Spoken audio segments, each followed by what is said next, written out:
Salam alaikum, c'est parti pour faire le besboussa au chocolat. On a tous les ingrédients, des œufs, de la semoule, du lait, de l'huile. On va commencer d'en mettre dans le batteur, enfin le robot. On va mettre le sucre avec les œufs pour les blanchir comme ceci. Une fois que c'est blanchi, on va rajouter le lait et l'huile à l'intérieur. Puis on va refaire tourner notre robot. Et ensuite, on va rajouter la semoule, le cacao, le café. Voilà, comme ceci, on va tout mélanger ensemble. Et ensuite, on va rajouter nos 2 cuillères à soupe de farine avec la levure à l'intérieur.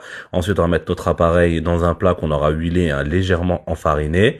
Et ensuite, on va mettre ça au four pendant 20 minutes à 180 degrés. Puis on va pouvoir s'attaquer à notre crème au chocolat. Alors, dans une casserole à feu très très réduit, on vient commencer à mettre nos 2 verres de lait avec le cacao, notre farine, et on vient couler notre café à l'intérieur.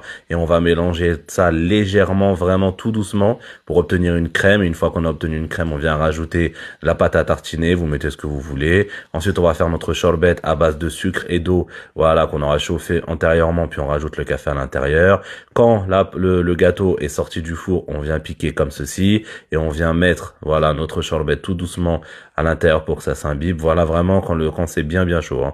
Et ensuite, on va venir couler notre crème de chocolat par-dessus. Voilà, on va bien l'étaler partout. Ensuite, on va rajouter les toppings de votre choix. Moi, j'ai mis plein d'amandes à l'intérieur, puis c'est au frais pendant au moins 4 heures. Et voilà, bon appétit!